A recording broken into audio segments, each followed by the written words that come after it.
I thought I had the perfect life. A loving wife, a bright son, and a beautiful home built from years of hard work. For 20 years, I gave Zara, my wife, everything. I built my business from scratch, worked late nights, skipped vacations, and sacrificed my dreams so we could have a better future. I thought we were happy. I thought we were a family. I was wrong. It started 2 months ago when my son Hamza, who had just turned 21, came home acting strangely. He avoided me, refused to eat dinner with us, and locked himself in his room for hours. At first, I thought it was stress from university, but one night, I overheard him shouting on the phone, "She lied to him for 20 years. I can't carry this anymore." Something in my chest tightened. What was he talking about? Who lied? The next morning, I confronted him gently. "Hamza, what's going on?"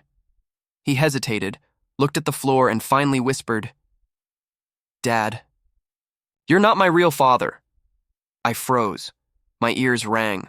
I couldn't breathe. Before I could speak, he continued, tears streaming down his face. "I found out 2 years ago. Mom told me. She said my biological father is Samir. Samir. My best friend. My brother since college."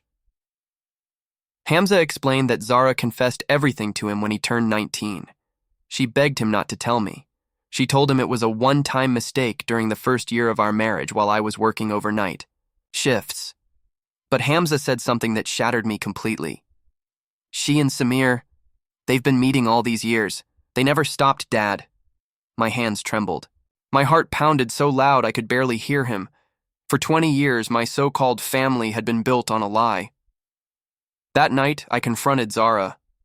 I walked into the living room, threw the DNA reports I had ordered onto the table, and said, "Tell me the truth." Her face turned pale. She tried to deny it at first, but when I mentioned Samir's name, she broke down crying. "Yes, Amir. It's true," she whispered. "It was one mistake. I didn't know how to tell you." "One mistake?" I shouted, my voice shaking. With rage. 20 years of lies. You let me raise a son thinking he was mine while you sneaked behind my back with my best friend." She fell to her knees, begging me to forgive her. But I was already gone inside. Something inside me had snapped. I didn't yell. I didn't hit her. I planned. For weeks, I acted normal. I smiled. I laughed. I even pretended to forgive her.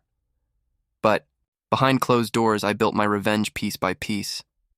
First, I hired a private investigator. Within days, I had every detail of Zara and Samir's secret life: photos, chat logs, call records, even hotel receipts. Then, I went to a lawyer.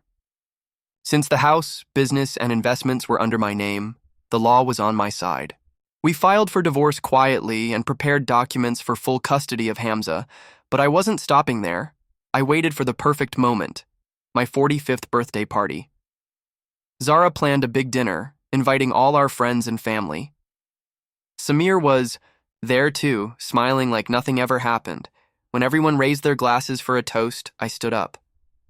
"I want to thank everyone for being here tonight," I said calmly, "and especially my wife, Zara, and my best friend, Samir, for giving me the greatest gift of all." I paused. The room went silent. Zara shifted nervously in her seat. "The gift," I continued, "of teaching me who my real family is and who the liars are." I pulled out a projector remote and clicked.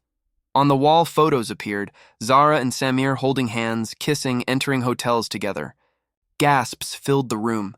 Samir's wife stood up, slapped him so hard the room shook, and stormed out. Zara fell to her knees, sobbing and begging me to stop, but I wasn't done. I announced to everyone that Hamza wasn't biologically mine and showed the DNA reports.